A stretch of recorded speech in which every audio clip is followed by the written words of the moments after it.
शिरोळ तालुक्यातील कोथळी गावाच्या माळावर वसलेल्या नंदीवाली वसाहतीमध्ये 55 कुटुंब राहत आहेत. या वसाहतीची लोकसंख्या 800 ते 1000च्या दरम्यान आहे. देश स्वतंत्र होऊन 3 पिढ्या उलटून गेल्या तरीही या वसाहतीपर्यंत आजतागायत पक्का रस्ता झालेला नाही. ग्रामस्थांच्या म्हणण्यानुसार रस्ता नसल्यानं इथल्या मुलामुलींची लग्न जुळण्यात मोठ्या अडचणी येत आहेत. इथल्या अनेक कुटुंबांमधली शुभकार्य गावाबाहेर जाऊन करावी लागतात. पावसाळ्यात इथं काय स्थिती असेल याची कल्पनाच न केलेली बरी. इथं कुठल्याही शाळेच्या बस येत नसल्यानं इथल्या शाळकरी मुलांना 4 ते 5 किलोमीटर चिखल तुडवत जावं लागतं. किराणा दुकान नाही, दवाखाना नाही अशी अवस्था असलेल्या या वसाहतीमधलं कुणी आजारी पडलं तर दुर्गम भागातील गावांप्रमाणे खाटेवरून किंवा खांद्यावरून उचलून घेऊन मुख्य रस्त्यापर्यंत जावं लागतं. गर्भवती मातांना प्रसूतीवेळी रुग्णालयात हलवण्याची वेळ आली तर तो त्या मातेसाठी आव्हानात्मक प्रसंग असतो. स्थानिक नागरिकांनी याबाबत अनेक वेळा जिल्हाधिकारी, तहसीलदार, आमदार, खासदार यांच्याकडे लेखी तक्रारी केल्यात, आंदोलनही केली आहेत. मात्र अद्याप कोणताही ठोस कार्यवाही झालेली नाही. आश्वासनांच्या पलीकडे काहीच पदरात पडत नसल्यानं स्थानिकांमधून तीव्र नाराजी व्यक्त होतीये. पायवाट आहे आणि काय झाले, पावसाळ्यात नाही बारकी पोरं पण शाळेत जात नाहीत. वृद्ध माणसांची का नाही दवाखान्याला इकडे तिकडे न्यायचं एकदम जोडीत नाही घालून आम्ही नेतोय.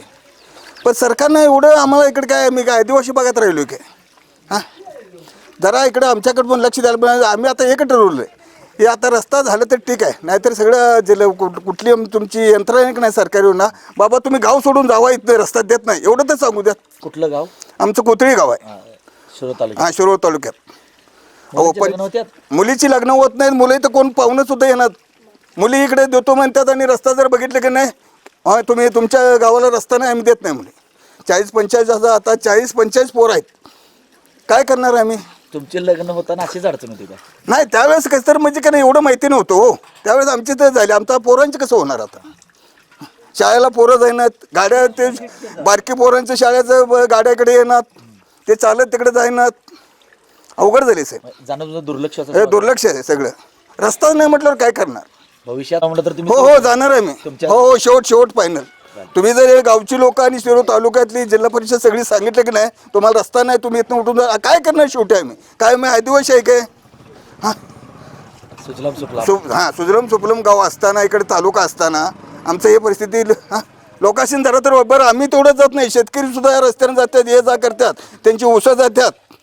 प्रत्येक कार्यकर्त्याशी प्रत्येक जिल्हा परिषद असू द्या, पंचायत समिती असू द्या, आमदार असू द्या, खासदार असू द्या, सगळ्याशी ह्या वर्षातनं प्रत्येक वर्षी गाठ पडत आलो आहे.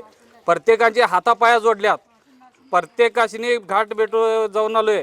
पोराशी बालवाडी पोराशी शाळेला व्हॅन येत्या, दुसऱ्या वस्तीवर जात्या, ह्या वस्तीवर व्हॅनसुद्धा येणार. व्हॅनसाठी सुद्धा लहान पोरासाठी आम्ही शाळेतसुद्धा गाठ पडून आलो आहे. शाळेत सराशीने सुद्धा सांगून आले, सर आमची वस्तीवरली लहान पोरं शिकू शकत नाहीत, आमची पोरं तुमच्यागत म्हणजे गावातल्या पोरागत आमची बी पोरं शिकू द्यात. म्हणून आम्ही त्या शाळेतल्या सरपंच असू द्या, अधिकारी असू द्या, प्रत्येक अधिकाऱ्यांच्या पाया पडून आलोय. काही एकही अधिकारी आमच्याकडे लक्ष अजिबात देणार. आमची पोरं हाय असं पोरं हाय असं राहिल्यात. एक दिवस शाळेला जात्यात, पाऊस पडला तर पोरं हाय असं राहत्यात, पावसाळा चालू झाला की नाही शाळेत पोरं जाईनात. परिस्थिती अवघड आहे, खरोखर एवढी परिस्थिती आमची अवघड झाल्या की दुष्काळ भाग नाही आमच्यात. म्हणजे एवढं सुशिक्षित असून म्हणजे आमच्या गावासाठी कोणीही नेते मंडळी दुर्लक्ष पूर्ण केल्यात. इथं मुलांची किंवा मुलींची लग्न होणार, कुठल्याही गावची कर्नाटक असू दे, महाराष्ट्रात जर पाहुणं आलेत, तुमचं घर चांगलं आहे, तुमची मंदिर चांगलं आहे, तुमची पंच चांगले आहेत, तुमच्या गावाला रस्ता नाही, तुमचं काय उपयोग? आमची मुलगी राहणार कसं इथं?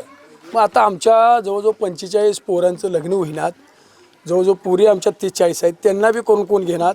आम्ही कसं करायचं? ह्या गावात राहायचं की नाही? आमदार, खासदार, सरपंच हे सगळ्यांनी बोलून झाले. करतो म्हणायचं इलेक्शनपुरती, निवडणूक झालं, निकाल झालं, सापला, परत यायचं नाही. 5 वर्ष न्यायचं, बालाजी शपथ घ्यायचं, बाबा तुमचं 100% आम्ही रस्ता करणार, एवढं म्हणायचं. 10-15 दिवस गेलं की नाही विषय कट. असं जवळजवळ 65 वर्ष झाले तो होऊन. मग आम्ही आता बघायचं काय होतं आहे. एकदा कलेक्टर ऑफिसवर मोर्चा काढायचं सगळी नंदीवाली समाज. नाही झालं तर आमचे गाव सोडतो म्हणायचं, आपण जाऊन आंध्रात राहायचं. तर काय उपयोग आहे असल्या गावात राहून? आता एवढं सुविधा आल्यात तांडा वस्तीमध्ये, प्रधानमंत्री योजना, एवढं असून तुम्ही आमच्याकडे दुर्लक्ष करता म्हणजे हे मोठं प्रश्न आहे, अवघड आहे. कुठं तर गडचिरोली किंवा ह्याच्यात गडचिरोली नाही, लक्षलवादीत राहिल्यावर झाले आम्ही. कोणीही पाहुणं येणार. आता आमचं जर आता यात्रा असलं तेव्हा काहीतरी कार्यक्रम आम्ही फोन करून सांगितलो येतो म्हणतात, बाबा तुमच्या गावात काय यायचं रस्ताच नाही. आता 2 गेल्या वर्षी पाहुणं आली त्यांनी पडली तिथं, पाय मोडला, तो अजून पेशंट आहे. तुमच्या गावाला येऊन काय आम्ही पाय आत मोडून राहू काय? असं केल्यावर काय करणार आम्ही? कोथळी गाव हे वीट उत्पादनासाठी जिल्हाभर प्रसिद्ध आहे. कृष्णा नदीच्या काठावर वसलेले हे गाव शेतीनं समृद्ध आहे. मात्र याच गावातल्या नंदीवाले वसाहतीची ही दुरावस्था विकासाच्या दाव्यांवर प्रश्नचिन्ह निर्माण करणारी आहे. या मतदारसंघाचे आमदार राजेंद्र पाटील यड्रावकर यांचं या वसाहतीकडे दुर्लक्ष होत असल्याचा आरोप ग्रामस्थांकडून केला जातोय.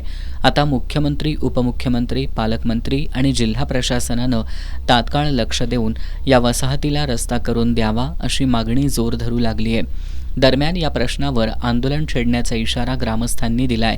आम्ही 3 पिढ्या हालात काढल्या, पण आमच्या पुढच्या पिढ्यांना तरी चांगला रस्ता करून द्या अशी आर्त साद नंदीवाले वसाहतीमधील लोकांनी घातली आहे. एस न्यूजसाठी कोथळीहून साईनाथ जाधव.